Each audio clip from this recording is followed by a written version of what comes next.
नमस्कार। आज चिंतन में मैं चर्चा करूंगा मंदिर हादसा का। जिस प्रकार से पूरे देश में धर्म के नाम पर जो हादसाएं हो रही है, भीड़ जुटने के कारण, इससे पता चलता है कि ऐसे लोगों की संख्या, मंदिर में जाने वालों लोगों की संख्या बढ़ी है। सत्संग और धर्म के प्रति झुकाव लोगों को बढ़ा है। हादसा इसका संकेत दे रहा है। अगर भीड़ मंदिर में इतनी नहीं होती तो ये हादसा नहीं होता। इसका अर्थ है कि लोगों की जुटान ज्यादा हो रही है और धर्म का प्रसार बहुत तेजी से हो रहा है। जब से बीजेपी की सरकारें आई है, तब से इस धर्म पर जोर बहुत तेजी से हो रहा है। मंदिर का विकास बहुत तेजी से हुआ है और योगी जैसे लोग कांवड़ यात्रा पर फूल बरसाने का काम करते हैं। इससे इनकी संख्या में बढ़ोतरी हुई है।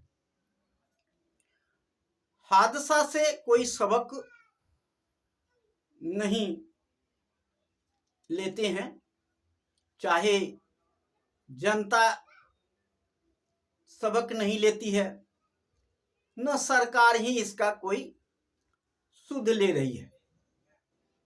हादसे पर हादसा हो रहा है और सरकार इसके लिए कोई व्यवस्था, ठोस व्यवस्था नहीं कर रही है। साथ ही जनता शायद इसके तरफ झुकाव क्यों बढ़ा है, यह समझ से बाहर है और समझ रहे हैं कि शिक्षा का अभाव, शिक्षा की कमी, यह सब दर्शाता है कि इस तरह से धर्म के नाम पे लोग, जिसको अंधभक्त कहते हैं, वह बनते जा रहे हैं। आज हम कहना चाहते हैं उन परिवारों से जिन परिवारों ने अपने बच्चे, अपने भाई, अपने माता पिता को हादसा में खोया है। उनसे कहना चाहूंगा कि आपके बच्चे का आपका क्या दोष था जिसके कारण आपके बच्चे मंदिर में, सत्संग में जाकर के हादसा का शिकार हो गया।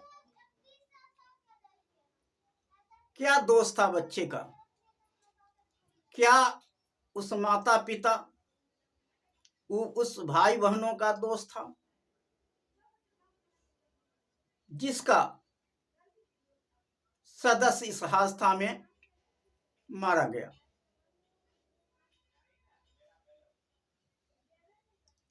अगर आपके पास आपके बच्चे का दोष नहीं था तो जिस भगवान और जो ईश्वर को खोजने आप और आपके बच्चे गए, वह भगवान कहाँ थे?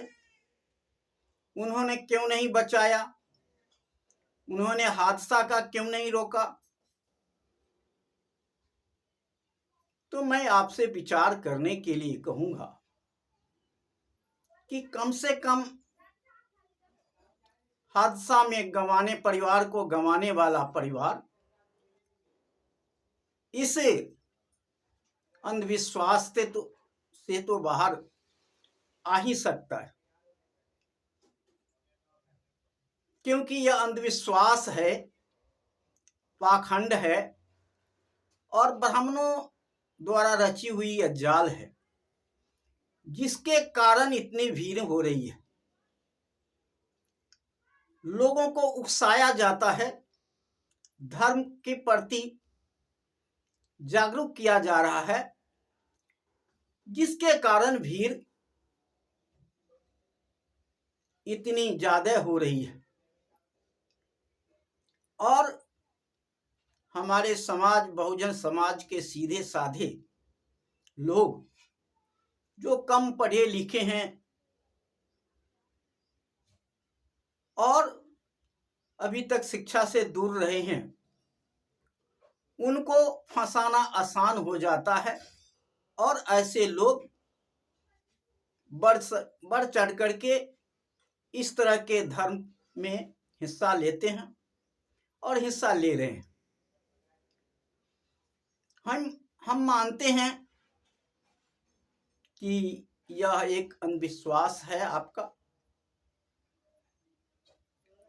और जहां तक भगवान और ईश्वर का सवाल है, तो कोई मंदिर, मस्जिद, गुरुद्वारा में ईश्वर और भगवान नहीं है। जिस मूर्त में ईश्वर को खोज रहे हैं, वहां भगवान नहीं है। और जो पाखंडियों ने आपको वहां भगवान होने का प्रमाण दे रहे हैं, तो आज इस हादसा से आपको सीख लेना चाहिए कि अगर भगवान होते तो आपके बच्चे, आपके माता पिता सुरक्षा घर लौटते। इसलिए हम जहां तक समझते हैं कि घर और घर में रहने वाले माता पिता के अलावा, गुरु के अलावा कोई दूसरा भगवान नहीं, कोई दूसरा आपका रक्षक नहीं है। अगर आपका रक्षक है तो माता पिता और गुरु, इसके सिवा किसी को भगवान मान लेना,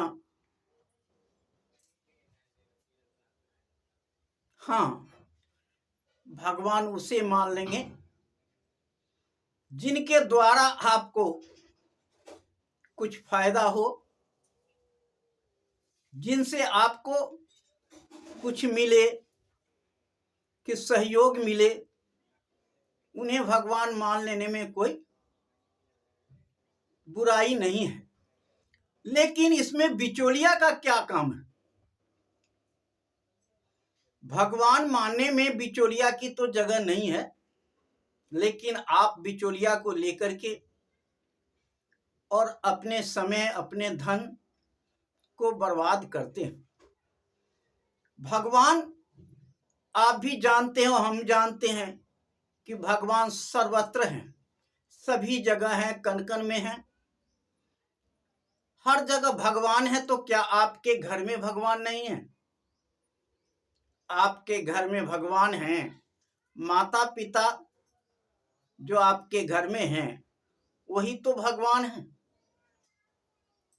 और उन्हें पूजा आप नहीं देते, उन्हें जल नहीं देते, उन्हें खाना पीना नहीं देते और मंदिर की तरफ जाते हैं, जहां भगवान नहीं है। भगवान होता तो यह घटना नहीं होती। और आज हम कह सकते हैं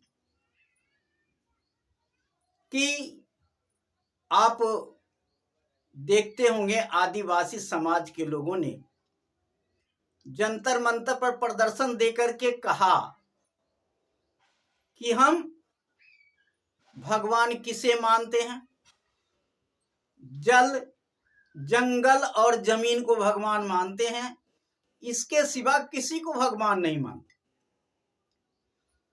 क्योंकि जल हमारा जीवन देता है, जंगल हमारा भोजन और जमीन हमारे सबको खाने पीने रहने सारी व्यवस्था करती है। मैं इसे ही भगवान मानता हूं। और बिचौलिया भगवान, बिचौलिया कहां से आता है इसमें? इसलिए आज मैं भी कहूंगा कि आस्था का कोई अंत नहीं है। जिस प्रश्न का कोई उत्तर नहीं है वह प्रश्न ही गलत है। अगर जिस प्रश्न के लेकर के संदेह पैदा होता है तो वह या तो प्रश्न गलत है या फिर वह प्रश्न हमारे आपके सामने है, हम आप में है। इसलिए आप आस्था के नाम पर अपने बच्चे, अपने माता पिता, अपने भाई बंधु को इस हादसा में, इस धर्म के मंदिर में मत भेजिए, मत भेजिए अपने बच्चे को। और अपने बच्चे को भविष्य बनाना है, स्कूल कॉलेज में भेजिए, पुस्तकालय में भेजिए, लाइब्रेरी में भेजिए, जहां से आपका भविष्य, बच्चे का भविष्य बनेगा।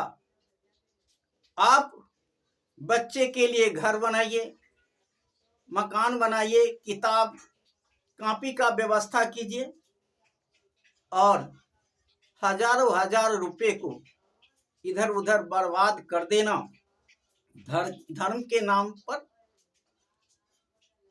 यह हम समझते हैं कि सही काम नहीं है।